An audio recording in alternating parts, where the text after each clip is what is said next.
पाहूया टॉप 9 मोठ्या राजकीय बातम्या।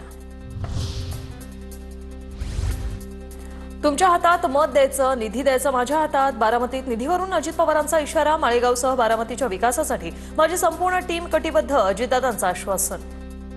18च्या 18 उमेदवार निवडून दिले ना, मी तुम्हाला सांगितलेलं सगळं द्यायला तयार आहे, पण तुम्ही तिथं काट मारली का मी पण काट मारणार। तुमच्या हातात मत द्यायचं, माझ्या हातात निधी द्यायचं। बघा काय निधी जनतेच्या करातून दिला जातो, अजित पवारांच्या घरातून दिला जात नाही। अशा प्रकारे जनतेस मतासाठी धमकी देत असल्यास निवडणूक आयोग काय करते? अंबादास दानवेंचा निशाणा।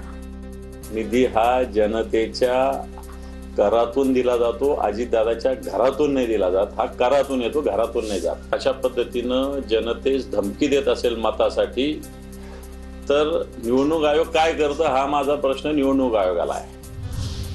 महायुतीतले वाद दिल्लीत नको, राज्यात सोडवा। भाजपच्या वरिष्ठ नेत्यांनी सूचना दिल्याची सूत्रांची माहिती। भाजप शिंदेंच्या शिवसेनेतलं नाराजी नाट्य अद्याप मिटलं नसल्याची चर्चा।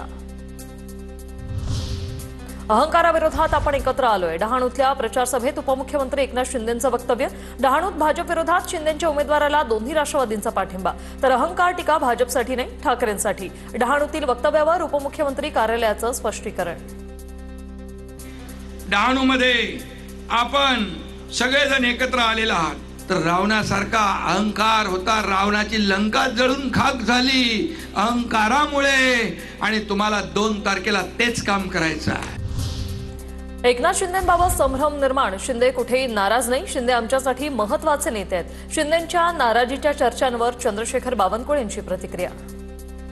ना एकनाथजी नाराज आहे ना कधी आम्ही नाराज होतो। एकनाथ शिंदेजी प्रत्येक 2-3 महिन्यामध्ये माननीय प्रधानमंत्री मोदीजी अमित भाईंना भेटतात। शेवटी तुम्ही अमित भाईच्या बैठकीत एवढा त्या ठिकाणी नाराज आहे म्हणून गेले, नाराज आहे म्हणून गेले। एकनाथजी कितीतरी वेळा माननीय अमित भाईंना एनडीएचे नेते म्हणून भेटतात। मुंबई ठाकरेंसोबत युती करण्यास शरद पवारांची राष्ट्रवादी आग्रही, ठाकरेंसोबत गेल्यास मवियाला फायदा। मतविभाजन टाळण्यासाठी ठाकरेंसोबत जाण्यावर चर्चा करूया। पवारांच्या राष्ट्रवादीच्या बैठकीत एकमुखी निर्णय।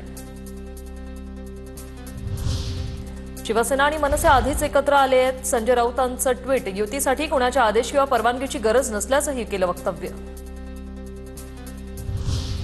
काँग्रेस अमिवासारखा इकडे तिकडे पसरतो, मेंदू कोणाकडे हेच कळत नाही, मनसेच्या संदीप देशपांडेंची टीका।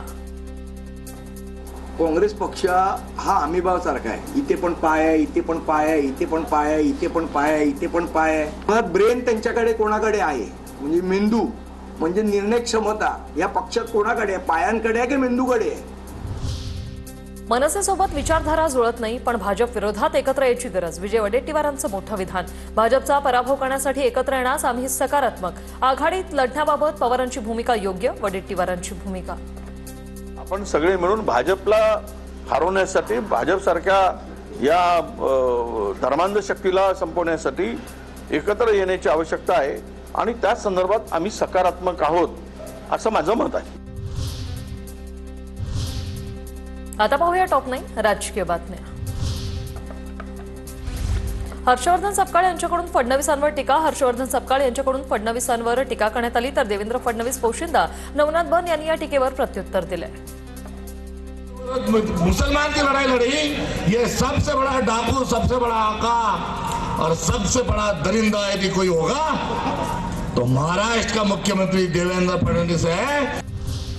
मुंबईमध्ये काँग्रेसचं अमित साटमांच्या कार्यालयाबाहेर आंदोलन। अस्लम शेखांवरील टीकेनंतर काँग्रेस आक्रमक, अमित साटम यांच्यावर गुन्हा दाखल करण्याची आंदोलकांची मागणी। काँग्रेस आणि भाजपचे कार्यकर्ते आमने सामने। अस्लम शेख यांनी लोढांच्या कुटुंबियांना धमकी दिली होती, अशा पाकिस्तानच्या औलादीला आम्ही घाबरत नाही, अमित साटमांचा पुनरुच्चार। तर अंगावर आले तर शिंगावर घ्या, साटमांचा इशारा। आणि पाकिस्तानची औलाद अस्लम शेख यांना अजिबात आम्ही भीत नाही असं मी म्हटलं, आणि ते परत म्हणतो त्याच्यात चूक काय किंवा याच्यात आक्षेपार्ह काय, आणि अशा पाकिस्तानच्या औलादीला आम्ही अजिबात भीक घालत नाही। नगरपालिकेच्या निवडणुकीत कार्यकर्त्यांनी हेवेदावे दूर ठेवावे, गटबाजी करू नये, अन्यथा 5 वर्षासाठी पक्षाचे आणि नेत्याचे दार बंद। मंत्री चंद्रशेखर बावनकुळेंचा इशारा। नगरपालिकेच्या निवडणुकीमध्ये कुठल्याही कार्यकर्त्यांनी गटबाजी करून आपला नगरसेवक किंवा आपला नगराध्यक्ष हरवण्याची परिस्थिती निर्माण केली, त्याला 5 वर्ष मदनभाऊचे दरवाजे बंद, देवेंद्रजीचे दरवाजे बंद, सारे दरवाजे बंद करण्याचा निर्णय पार्टीने घेतला। मराठी हिंदी वादात कल्याणच्या अर्णवची आत्महत्या, भाजपचं शिवाजी पार्कात आंदोलन, ठाकरेंची सेना आणि मनसेनं भाषावाद पसरवल्याचा भाजपचा आरोप. भाजप आता भाषिक प्रांतवाद पेटवायला लागले. संघ आणि भाजप भाषेचं विष पसरवतंय. उद्धव ठाकरेंचा हल्लाबोल. संघाचे जोशी सुद्धा घाटकोपरमध्ये येऊन बोलून गेले होते की तिथली मातृभाषा ही गुजराती आहे. म्हणजे हे विष जे आहे हे भाजप आणि संघ पसरवत आहे आणि त्याचा खापर आपल्यावरती फोडतंय. भाजपकडून आंदोलनापूर्वी बाळासाहेबांच्या स्मृतीस्थळी अभिवादन, तर भाजप नेत्यांमुळे पोलिसांनी बाळासाहेबांच्या स्मृतीस्थळी नियमित पूजेला मज्जाव केला. भाजपला अभिवादनासाठी त्यांचे नेते कमी पडले, किशोरी पेडणेकरांची टीका.